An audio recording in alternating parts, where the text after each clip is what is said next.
Okay. Hello guys, good morning. Welcome to the session. Let me share me the screen.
Yes, let's start.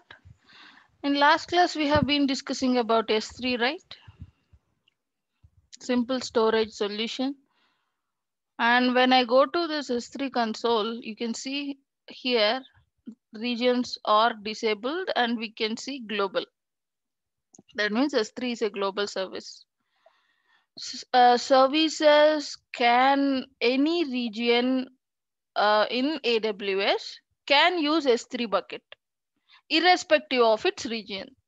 Suppose if you take EC2 instance, if you create an EC2 instance, the other services which your EC2 instance can access, like load balancers, auto scaling groups, VPCs, etc., has to be in the same region. Region has to be the same. They are regional services. They are dependent upon the regions. Whereas S3 is not like that. However, when creating S3 bucket, it will ask you a region, but irrespective of that region, the other services, you can use S3 bucket with other services. Suppose I have created S3 bucket in California, say for example. Yes, I can use it with my web server, which I have created in Mumbai. It's possible, but sometimes we have to look into ingress and egress charges of S3. Right? Ingress means when you are writing into the S3. Egress means when you are accessing some object from the S3.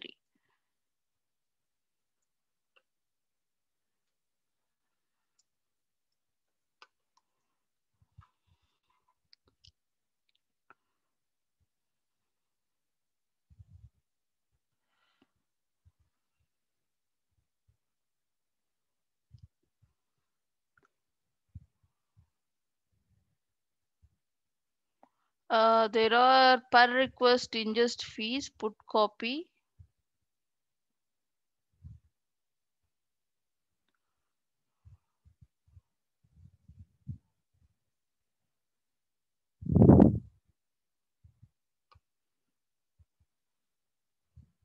So let's say data transfer. So data transfer in from internet.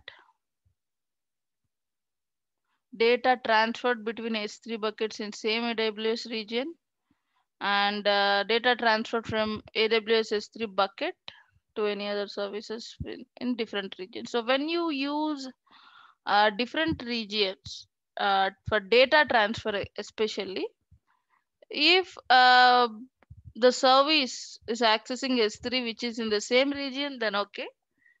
Service or your clients or you using S3, accessing S3 objects, not about we are talking about storage, writing into S3 and reading from the S3, ingress and egress traffic. However, if it is within the region, see data transfer into S3 from internet and we have no charge. However, it is out from S3 to internet, like something like say if you are using a cross region where some other region, then some charges might apply. And here also into Amazon S3 from internet, no charges there also. Whereas data transfer out when you are accessing egress traffic, so these are the costs uh, per month. But however, irrespective of the region, you can link up S3 with any services. Having to be in the same region is need not mandatory in most of the cases. Of course, in some scenarios, it may ask S3 region has to be the same. Okay, that's about S3 region. It's global service. Let's create one S3 bucket. Seems like I have deleted everything. Create bucket. We'll call it as 360 DigitMG demo bucket. And the region, let's go for Mumbai only.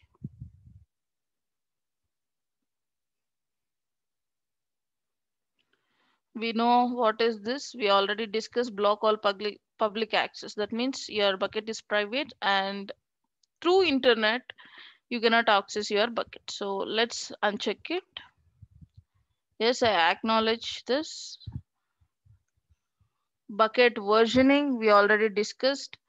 If you want to keep multiple variants of the same object, multiple versions, then enable it. And it also brings a feature called as delete marker, and you have an option of restoring already deleted versions.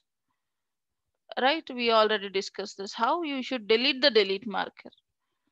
And server side encryption, yes, if you want your data stored in S3 in an encrypted format, then yes, enable and create bucket. And let's upload. We are talking about transfer acceleration, right?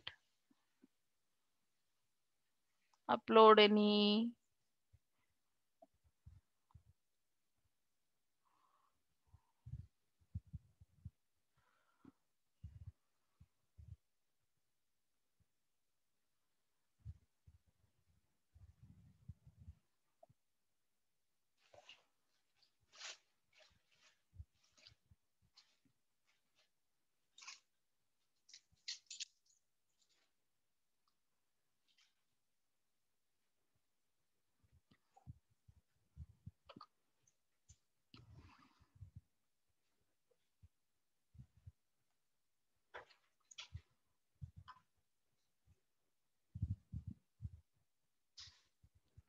so let's see this one. Upload and let us make it public.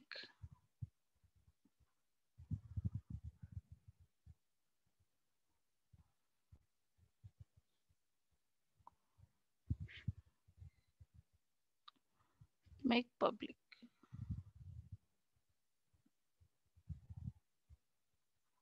Close. And this is some video.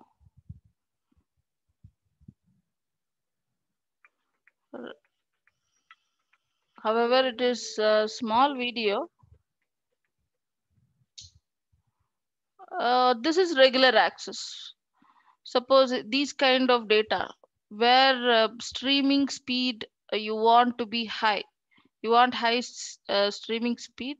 Oh, I accidentally deleted, closed the thing. Okay.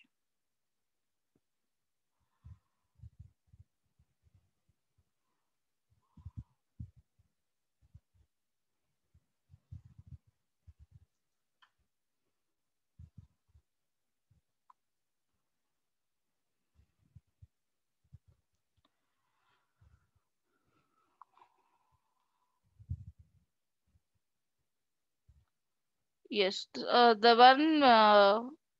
This is regular access. You can make public, and yes, you will get a URL like this. And if you observe this object URL, always there will be your bucket, this one bucket name as a prefix, and of course along with the region. And if you have any folders, that folder will be also in front of your object name, so that's why we call them as prefix. And having prefix in S3 is helpful. You can apply rules to or some prefixes only. So let us go and create one folder also.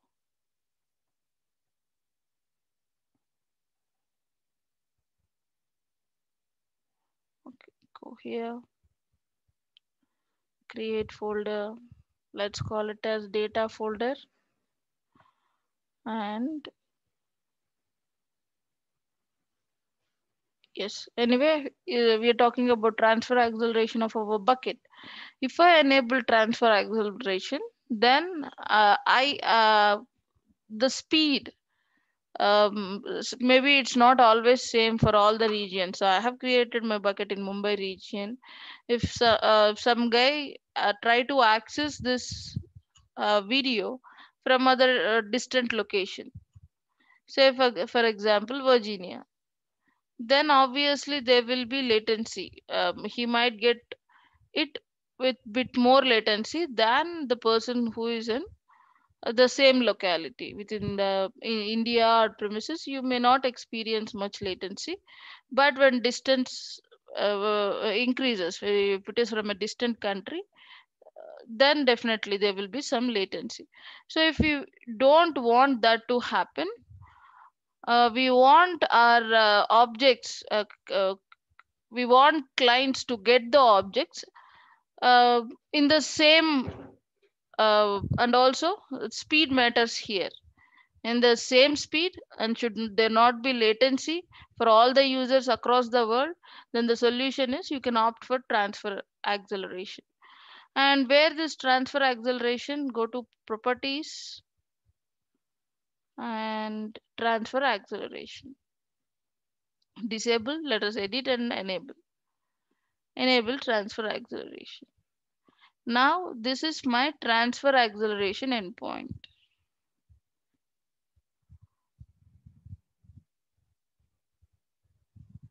Now if I want to use transfer acceleration, what I'll do, I'll copy this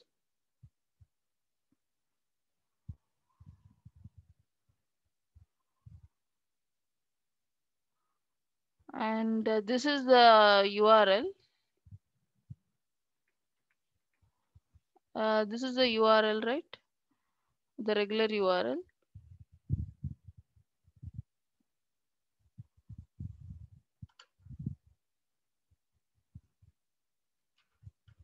This is transfer acceleration URL.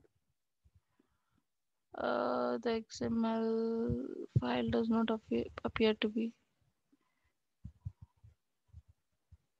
Okay, anyway, 360 digit MGS3 hyphen accelerate, right?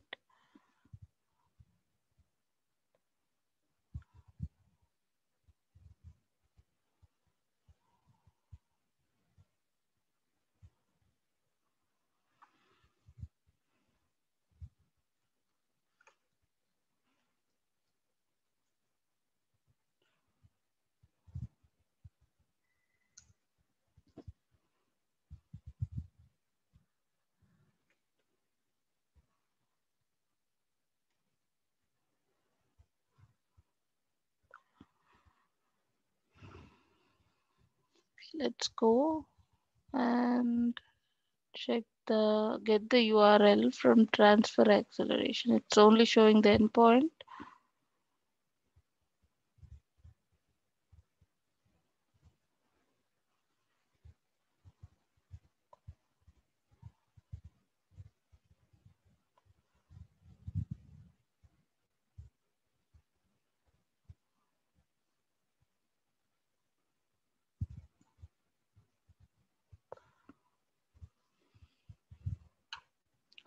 And let us add the object name.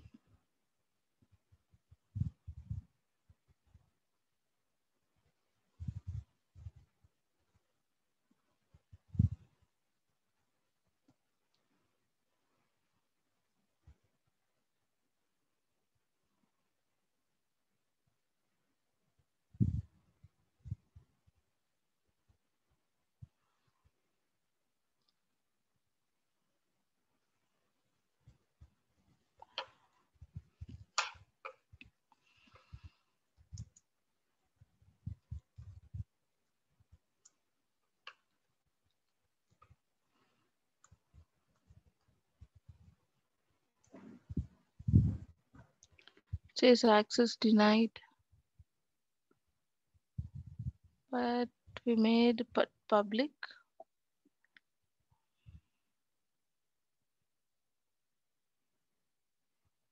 Let's go to transfer acceleration and see, is there anything we have to do there? Yes, properties.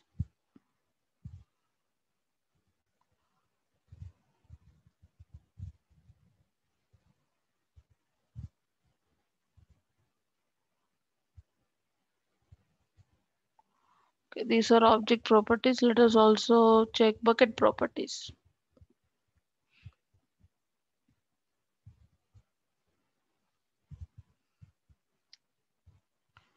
This is our endpoint anyway.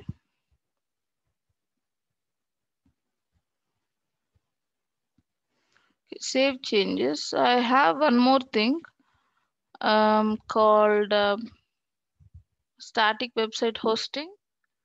Let us enable it.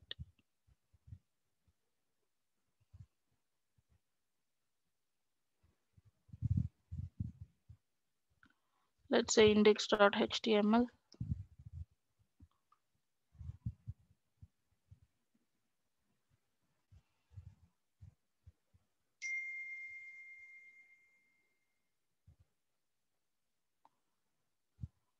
Okay, this is our website name.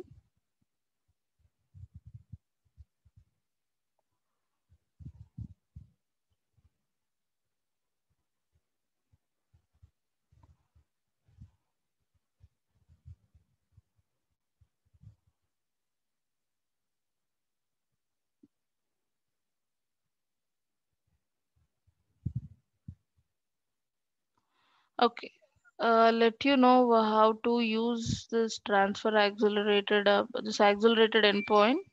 Usually we have to replace this with this, and when we want transfer acceleration, we can use this endpoint, but it's not working.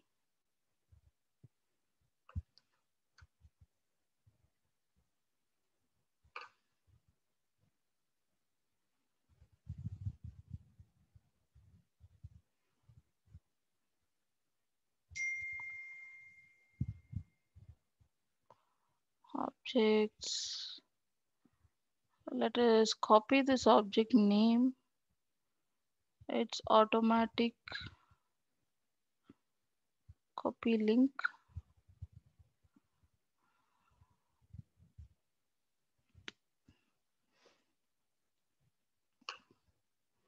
And this is the regular S3 endpoint. We don't want this. And we want transfer accelerated endpoint. Properties. Go here, copy this.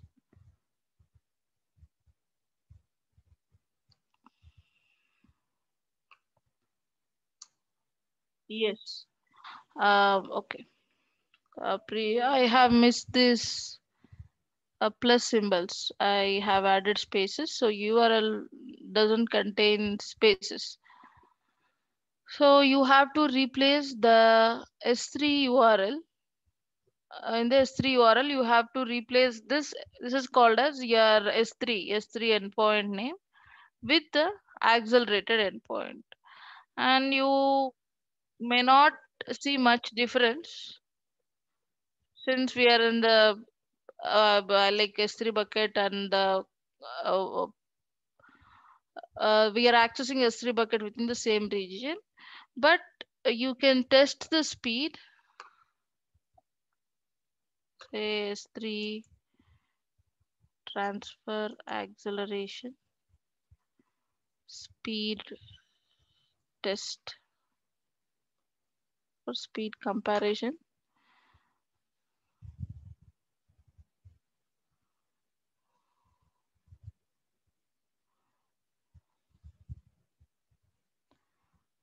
Our region,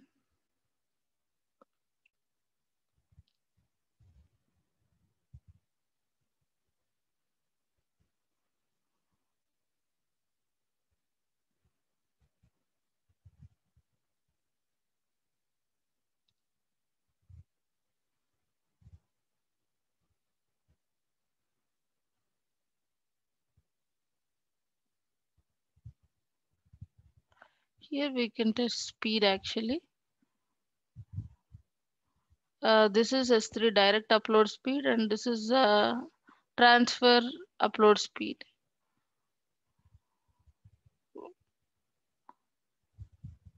14% faster. So this increase, this will be keep varying, and you can see in different regions slowly.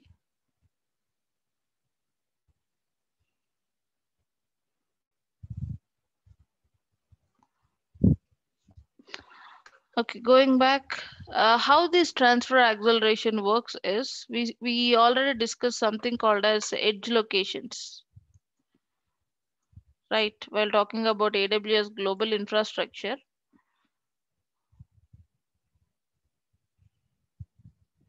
this one, while talking about this global infrastructure,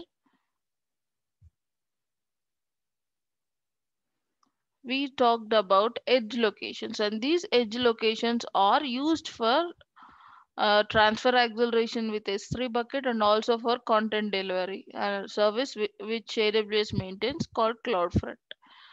And when you opt for this transfer acceleration, what happens is your S3 bucket is the contents of your S3 bucket is cached in these edge locations.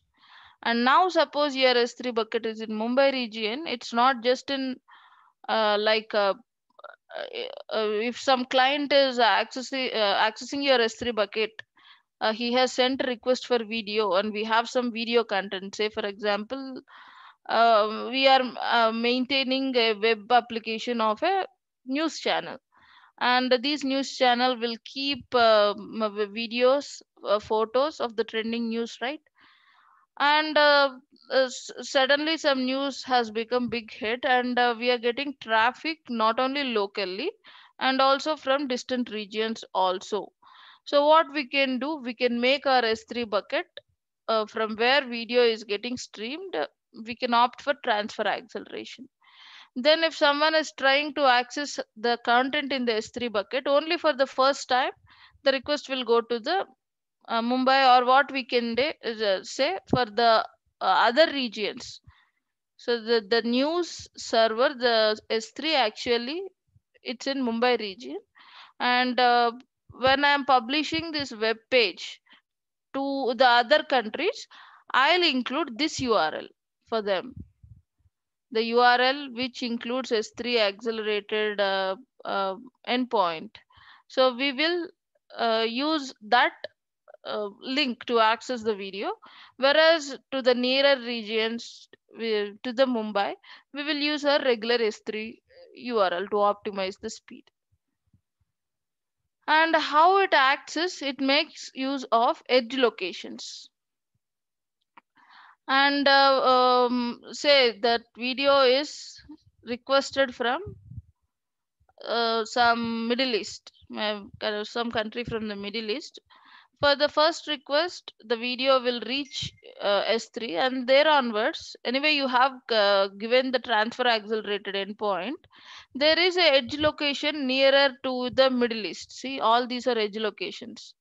There are 23 countries. If not, these are not edge locations.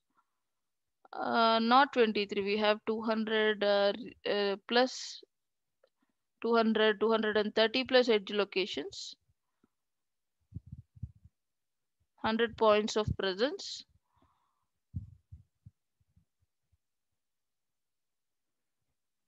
The AWS edge location list.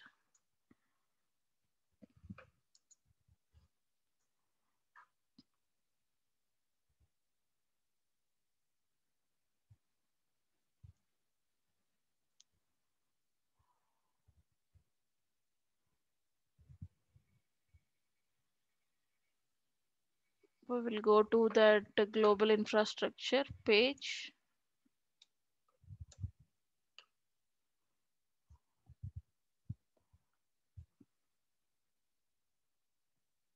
This one.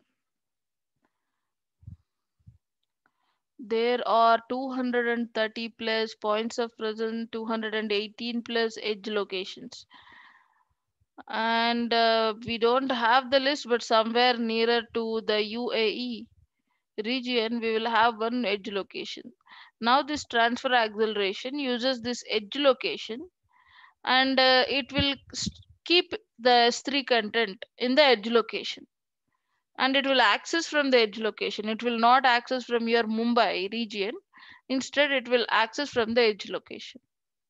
And transfer acceleration has extra charges, so better use it when you have scenarios like this only. So let us disable transfer acceleration.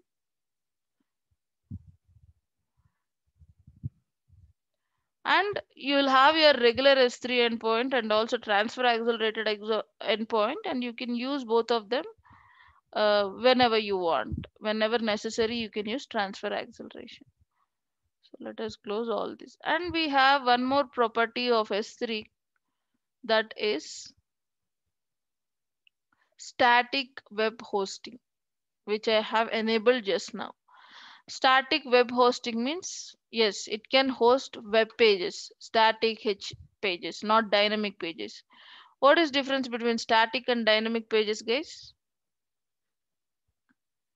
Any example between what is static web page and what is dynamic web page?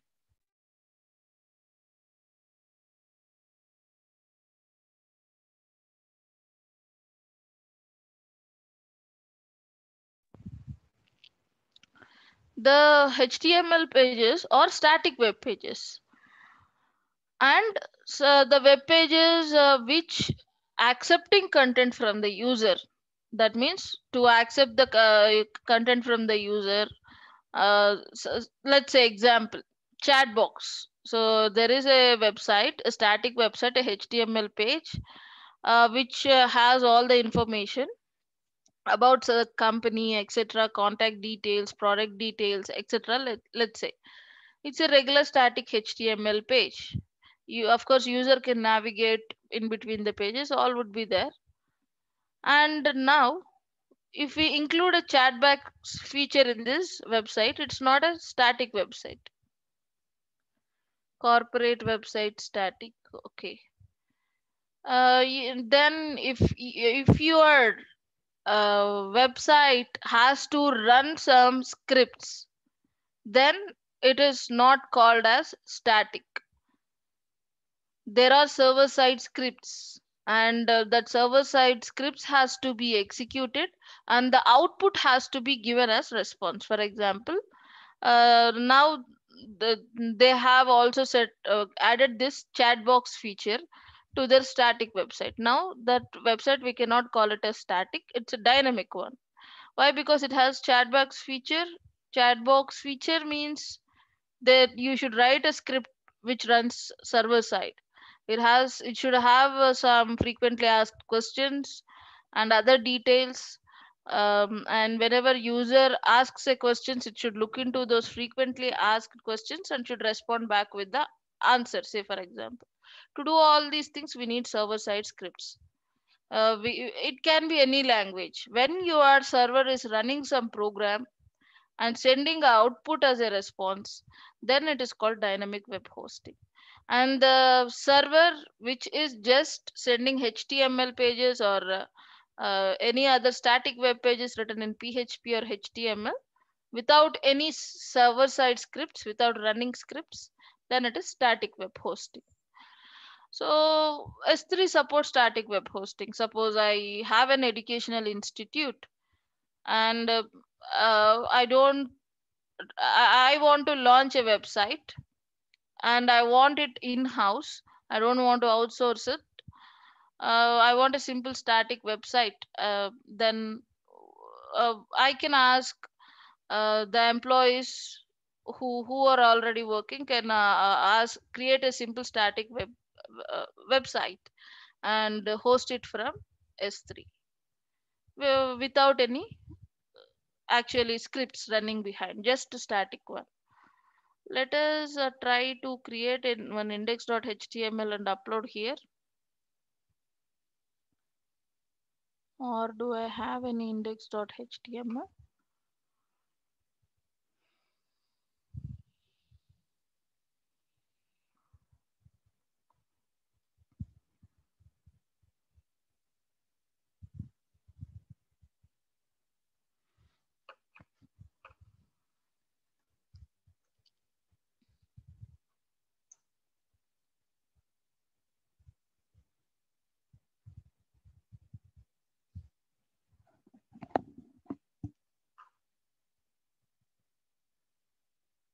There is something written at net. So let us use that index.html. Right, and we'll go to S3 and upload a file. Objects tab, upload,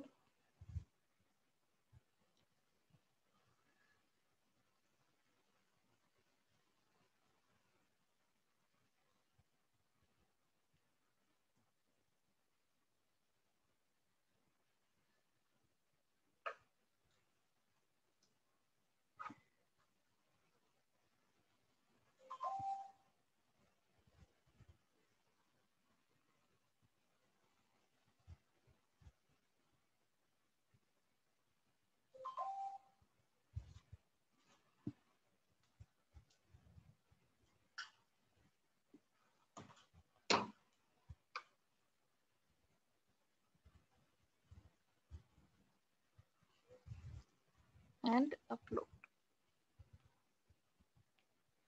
Yes, we have uploaded it and close and also make it public.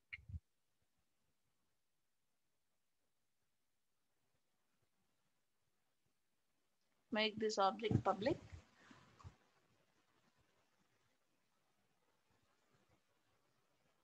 Now I'll go close it.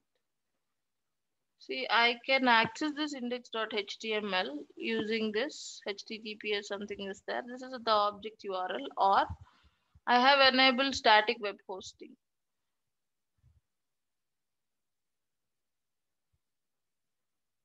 Go to properties and let's see static web hosting.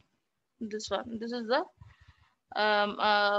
website. So when I URL I got for the when I enable static web hosting.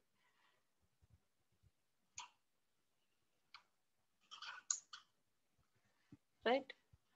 So whatever web content is there, HTML page, we will get that.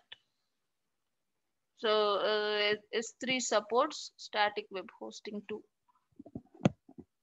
And then bucket versioning, we know. Intelligent tiering archive configurations, we have discussed. Server access login, we discussed. If you want log data of other S3 bucket, any other S3 bucket. Yes, you can have like get request, put request, how it is getting accessed by the users. Then you can enable server access logging, and you can write the log details in another S3 bucket. And AWS CloudTrail data events, we will talk about them later while talking about CloudTrail. And we have event notification. Let's create an event notification. Call this event name as create event, and a prefix, I'll say data. I have data folder, right? So data. And when suffix is anyway optional. When I want any object has been if it is uploaded into the S3 bucket, all object create events, put, post, copy, multi-port, part upload completed. If anything like this happen, I should get a notification. So that I know that S3 object is there, a new one in a bucket. And I also want delete notifications. So let us say you can push a lambda function SNS topic SQS. Let's say SNS. Do I have any topic? Say notification. Save changes. Now error. I think it's not there. I have deleted it. Auto alerts. Is it there?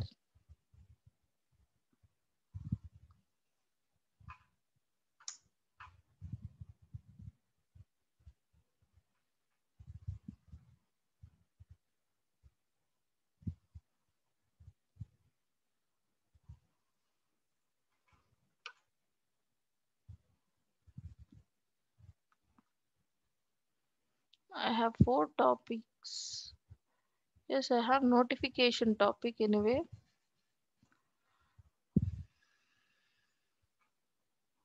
But why unknown error? Choose from SNS topic notification.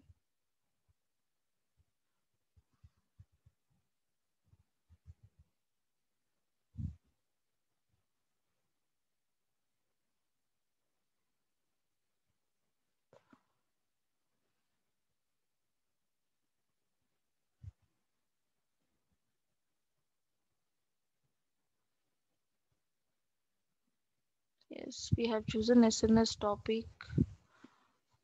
Before Amazon S3 publish messages to destination, you must grant Amazon S3 principal the necessary permissions to call relevant API. Okay, or a lambda function. So it's about permissions. I think we need to create a policy, bucket policy, or assign a role.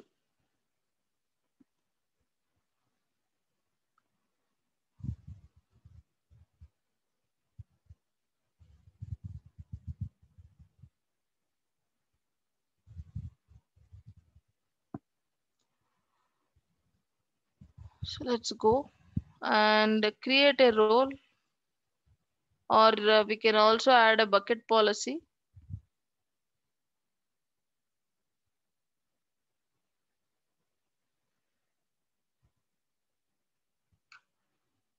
Go to here.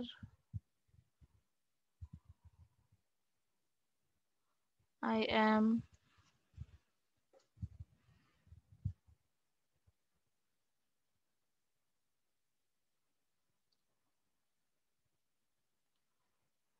roles.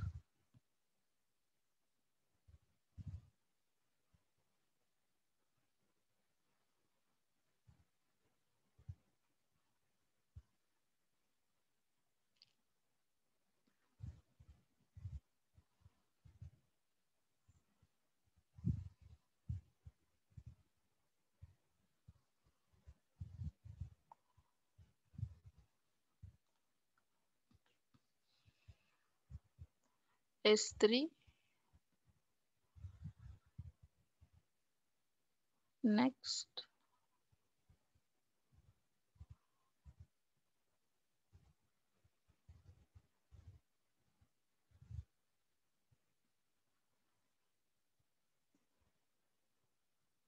SNS.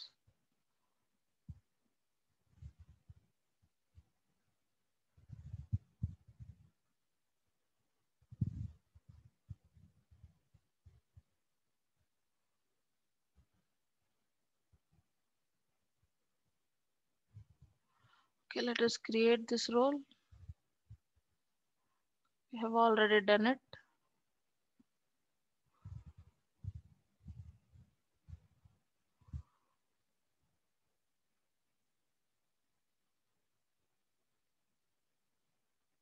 So we are allowing, giving all the access uh, to S3 to use SNS access to S3. Say go to roles.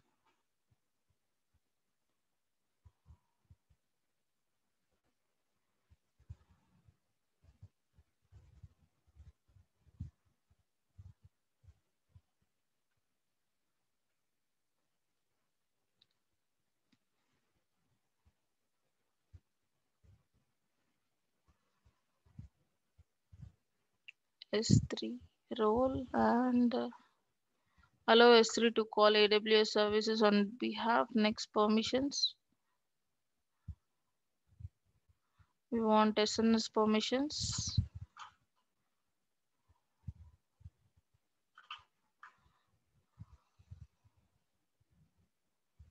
Or we can assign Amazon SNS role.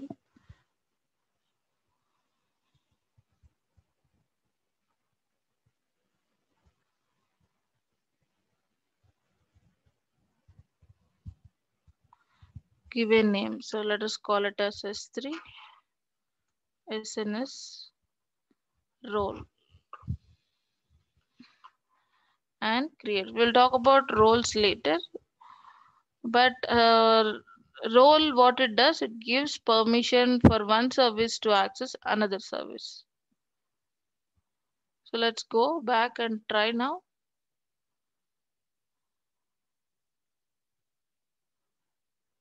Notification, save changes. Still we are getting this API error. That means we should edit the bucket policy. So okay, we will come back to event notification after talking about this bucket policy. So we need to grant S3 principal with necessary permissions to call relevant API to publish messages to SNS or SQS or a Lambda function. The one thing we can do with roles, but here there is no option of roles. So let's use bucket policy. Cancel for now. And event notifications, right? We can create events with the, suppose when bucket is uploaded or deleted, I can get a notification. For that we need to write a bucket policy, which we will discuss now. And then we have transfer acceleration. We already talked about it. Object lock.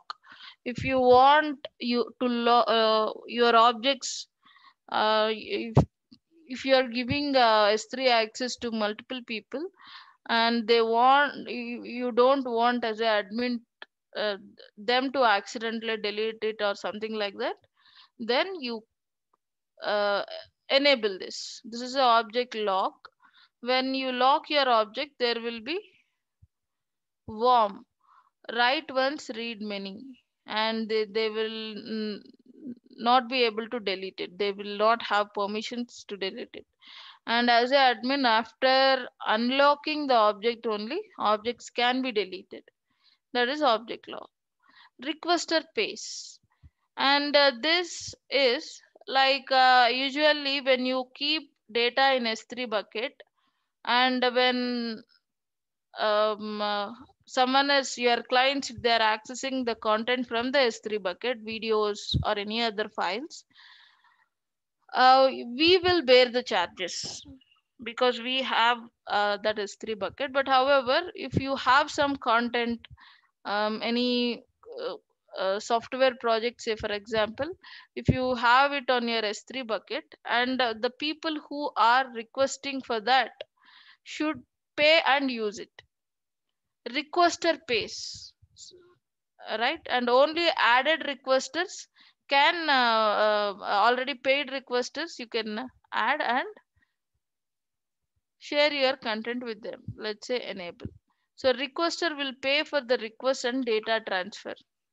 So anyway, you will pay for the storage, but for the transfer charges, the data transfer charges, if they were downloading it, accessing it through the internet, there will be some data transfer charges which we already discussed at the start of the class. Then they have to bear that. They have to pay for that and use it. So I have enabled this.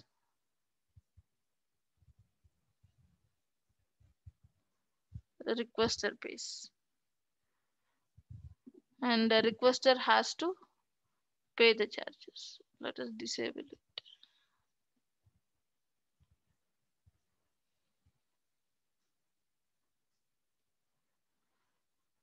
That is requester pay static web hosting is the last one. We already discussed about it. And next we have permissions. Permissions block all public access. We know bucket policy. So here bucket policy is written in JSON, and it provides access to objects stored in the bucket or bucket objects owned by other accounts. So let's edit. And here, if you are good at JSON, you can go right. Let us look into some policy examples.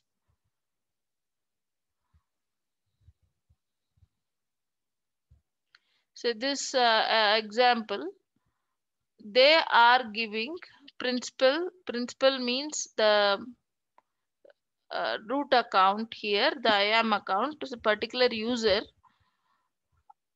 to have an access to put object and access controls here. So let us go to some other simple one, or let us create our own policy. Let's go back. A policy generator is there. If you are good at JSON programming, go ahead, write this. Otherwise, come here. If you want people to allow, okay, for this I need to use user, S3 user. Oh, sorry, IAM user. So let us create one IAM user and use this.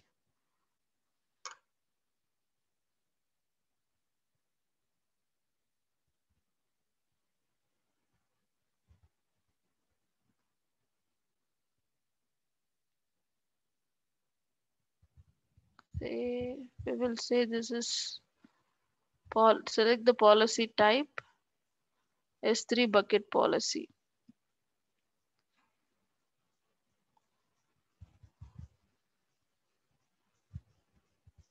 Okay, after discussing about IAM roles and IAM users, we will come here. We will come here and write a bucket policy. So meanwhile, we'll discuss about other things. Permissions and object ownership, object writer. And if you want to edit it, yes, you can edit. Bucket owner is preferred. Say full control list. Anyway, object writer is a default one, so let's save it.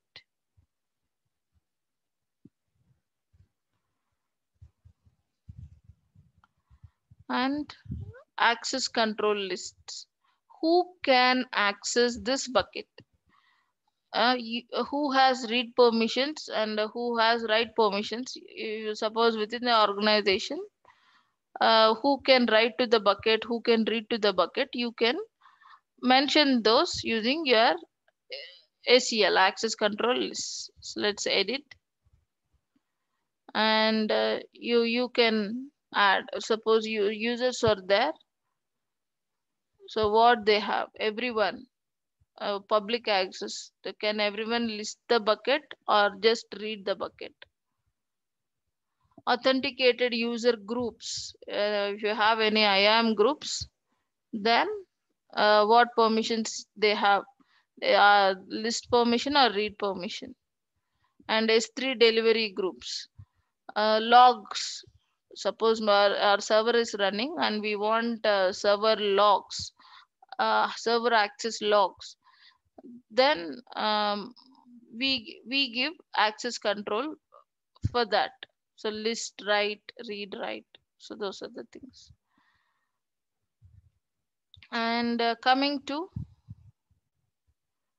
metrics, you can view your the bucket metrics here, and management tab is there here. And management have life cycle rule, replication rule, some inventory configuration. Three things are there. So let us look into them quickly. Life cycle rule. We talked about different classes of S3, and also we have a similar option called as intelligent archival. So intelligent archival, we have it in properties where you can switch between the classes. Where is that? Intelligent tiering archive configurations. So AWS will monitor your object, and accordingly it will switch between the classes of S3 with such a minimal charge. That is intelligent tiering archive configurations. So we have it here. And one more thing we have in management, life cycle rule. You can create a life cycle rule.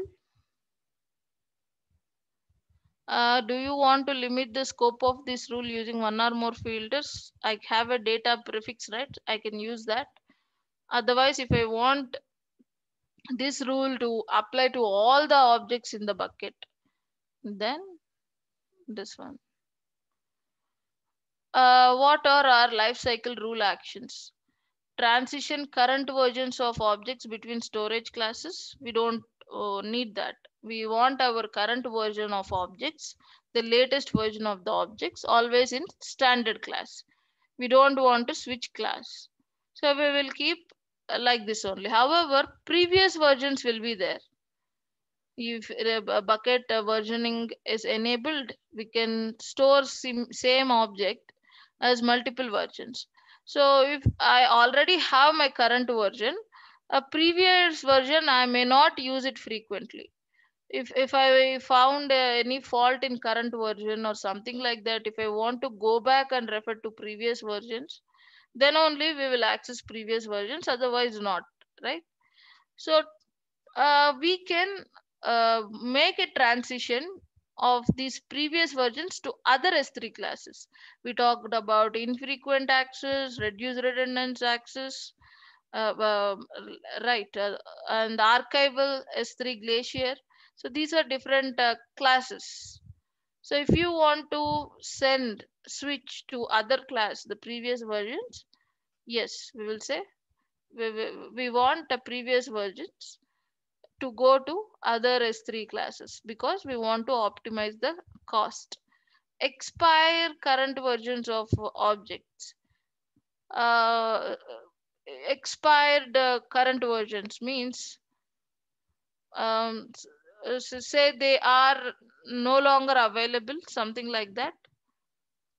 So we don't want this also. Let us keep it and permanently delete previous versions of the object.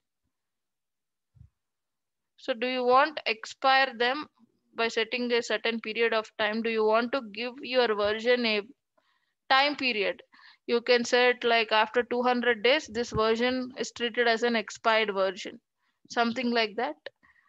We don't want that. Let us keep our current versions like that only. There is no expiration date for our objects. And permanently delete previous versions. Let's not do that. Sometimes we want to go back and visit our previous version, so let us keep it. So delete expired delete markers or incomplete multi-part uploads. Yes, we want this multi-part uploads.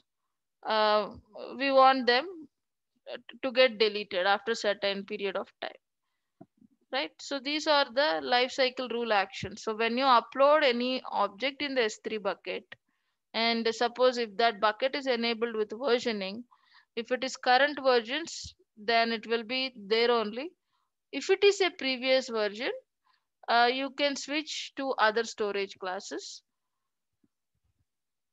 And also multi-part uploads, incomplete multi-part uploads, any upload is incomplete, we want that to get deleted. And also delete expired delete markers. Suppose you have deleted some object, delete marker is there for will be there within your S3 bucket, and after some point of time we want our delete markers also get deleted by our S3 bucket. We don't want them in our S3 bucket. So life cycle rule action will do that automatically, autonomously.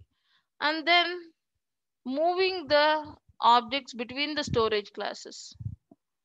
So I have enabled what objects? Transition of only previous versions of objects. I don't want it to apply to current version. So standard infrequent access is the first one. That means we have standard S3. Standard S3, it also keeps in backup in one more region.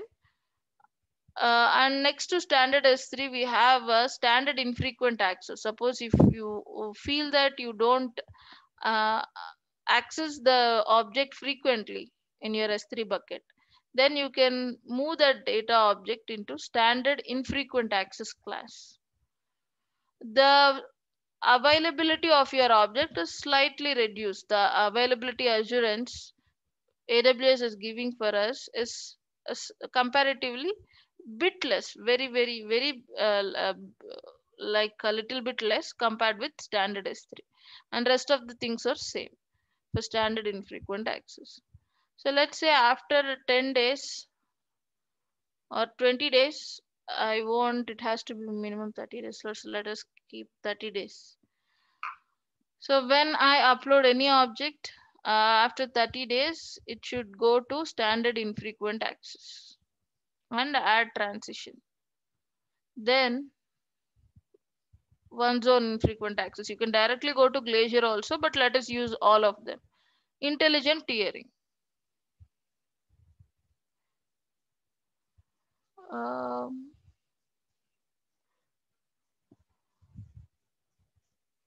so you don't know how access patterns.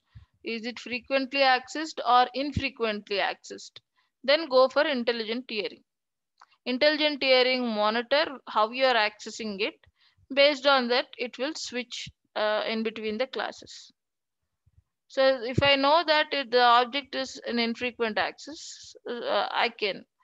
But if I am making that object available to clients, a certain product is I am making it available to clients, they are accessing it, and we don't know whether it would is frequently accessed or infrequently accessed. So what you can say, you can keep intelligent tiering.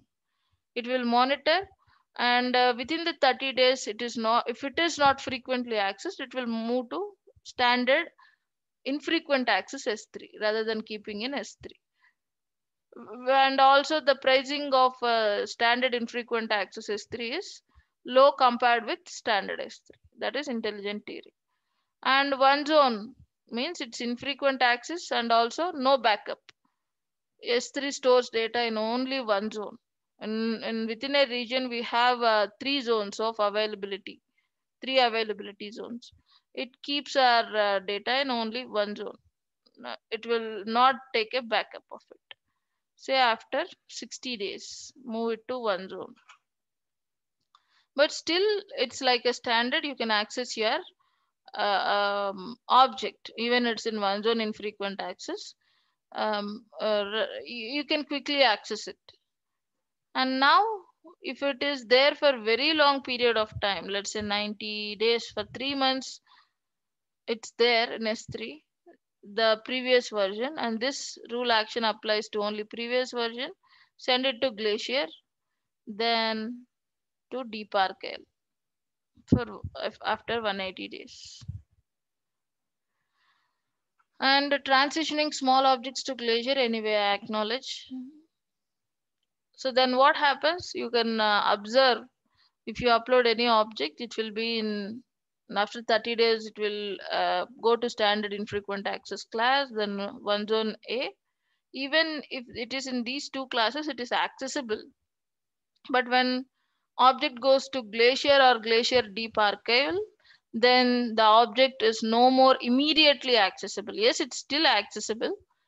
But you don't access that. You retrieve that.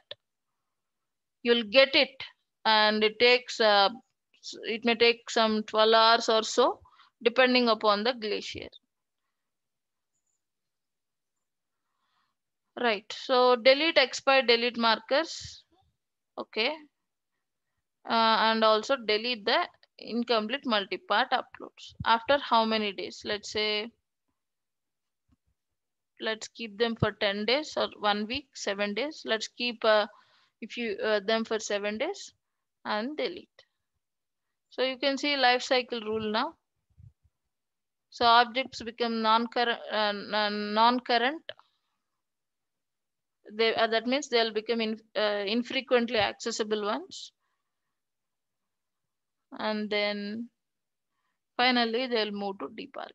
And if you create this rule, it will apply to your objects of entire S3 bucket. Suppose if you want to apply this rule to only certain folders, suppose some device data is coming in, device data or say social media data. Social media data, like say something like a website, if 360 digit mg is there, 360 digit mg wants log details, how people are using, it's a web page, click through rate, say for example, what we say, when we launch anything, people will come and click, right? uh, we want that click through rate, how many clicks are coming, and that data we don't need after a certain point of time. So we can send it into deep archival.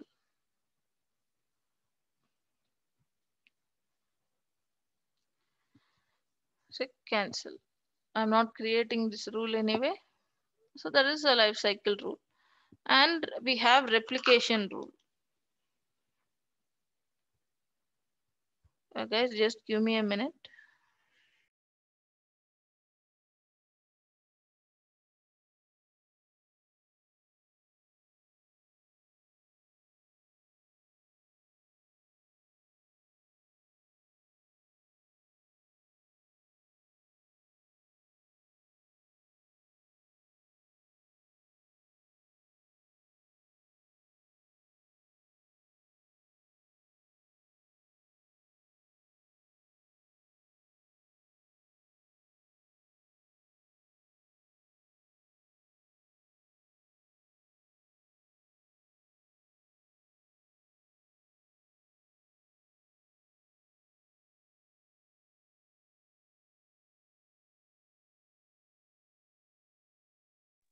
Yes.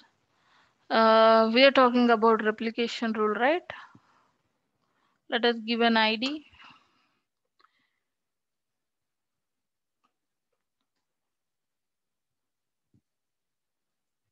Replica. Status enabled.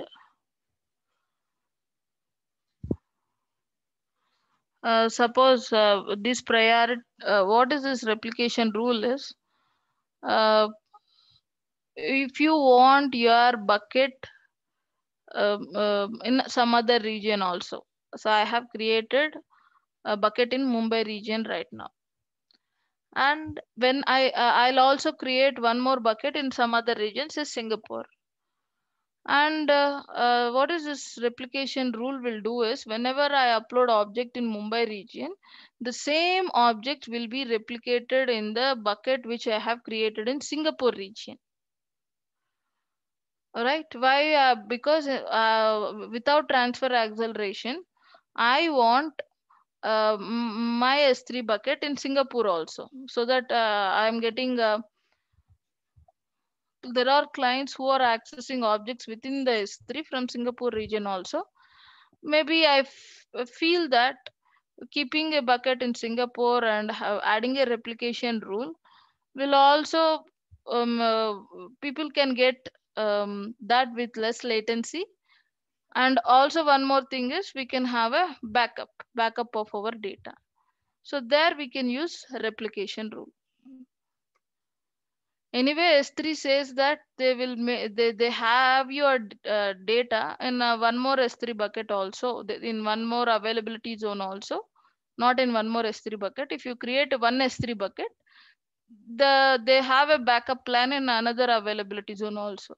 But however, if you want that data, then you have to make a call to them and get it, something like that. But if you want your backup in some other location, then you can create replica. So let us call this is the name of our replica, status enabled, and source bucket is this one, and I don't have in some other bucket. uh, so this is source bucket. We are not adding prefixes. Choose a bucket. We don't have bucket. Let's create one.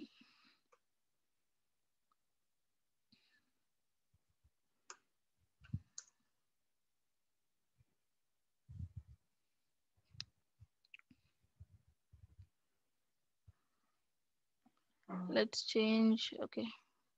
Create bucket.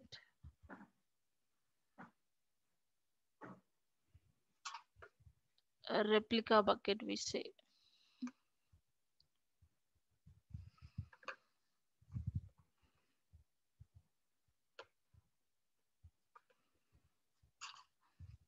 And let's, you can have it in same region or different region.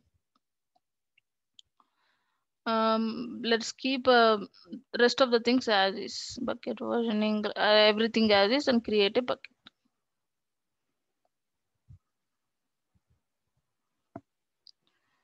So we have created this bucket now, replica bucket. Let's come back here.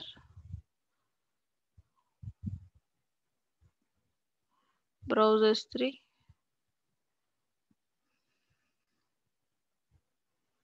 Let's refresh the page.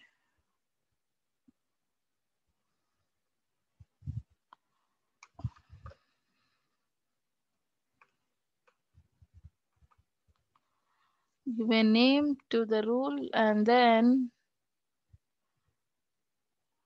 prefix.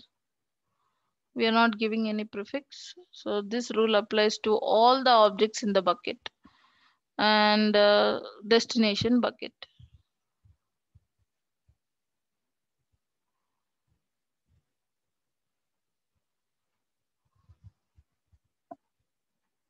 Choose path. Okay, enable bucket versioning.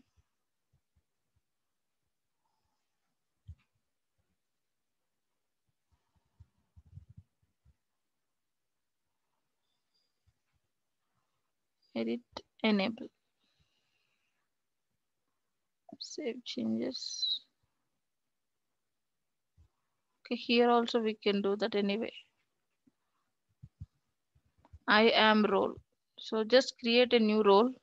Here itself it assigns one role. We need not go and manually assign one I am role. Just say create new role. It will create a new role on behalf of us. And replicate objects encrypted. We don't want this. If you want to change the storage class, yes. Storage class of your replication bucket. See, we have all these things.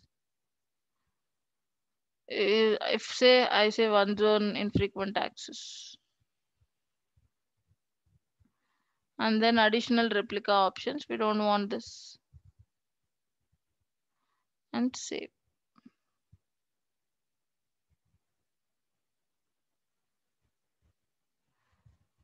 So replica rule has been created, and now I'll go to S3 console.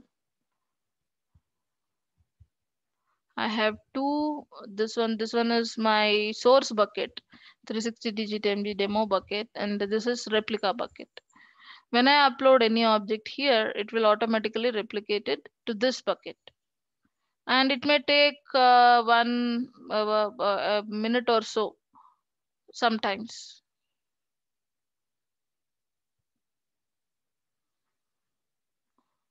Upload, add files.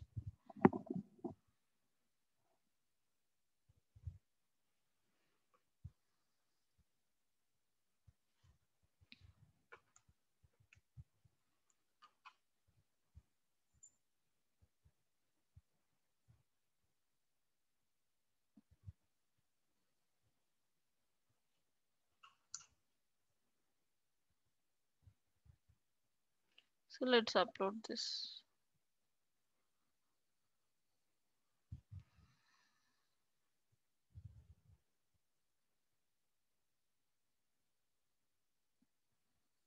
So I have uploaded this just now after creating the replica rule.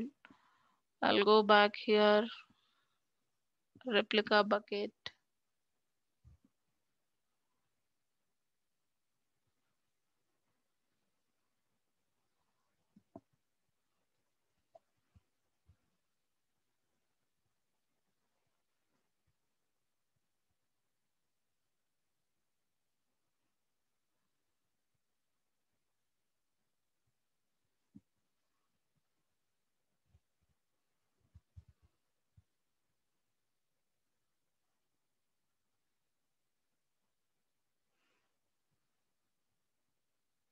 Status is enabled.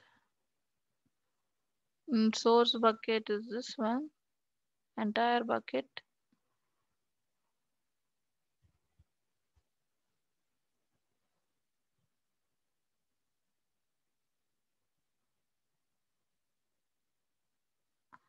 So it takes some time, but replication will be there.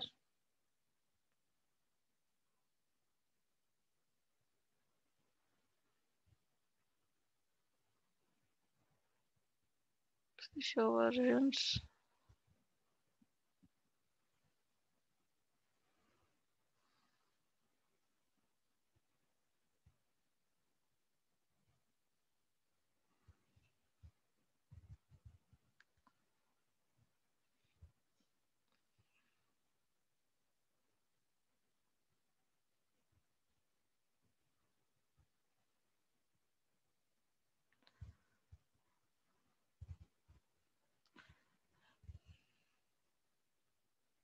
So let us edit this.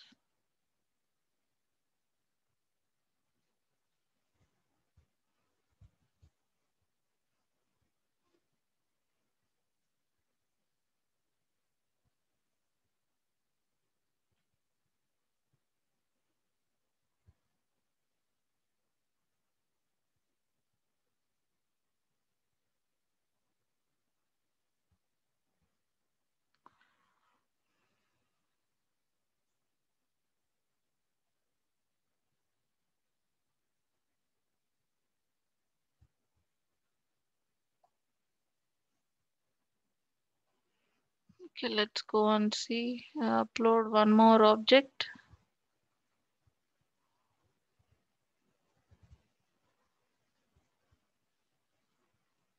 Yeah, now it is there. So it takes some time. It's there. It takes some time. Why? Because my storage class is one zone infrequent access. If it is S3, then you can see the replication will be more faster. Depending upon the storage class also, the speed vary in replication, and when you're accessing the data, speed may vary. So because of the storage class, we got it a bit late, uh, after a minute or so. So that is replication rule. When you upload any data there, that will be replicated here. So let's delete this.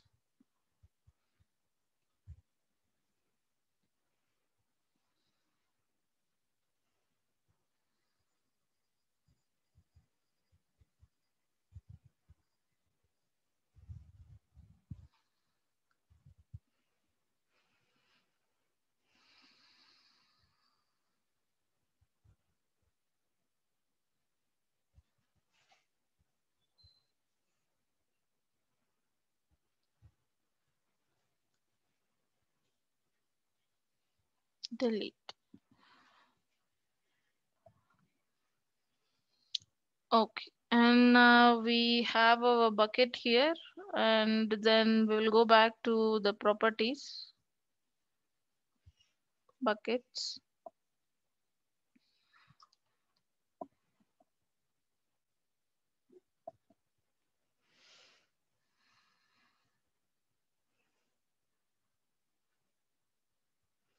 Yeah, still we have access points and bucket policies to discuss about S3, and we will discuss it in our tomorrow's class. Okay, see you tomorrow, guys. Bye.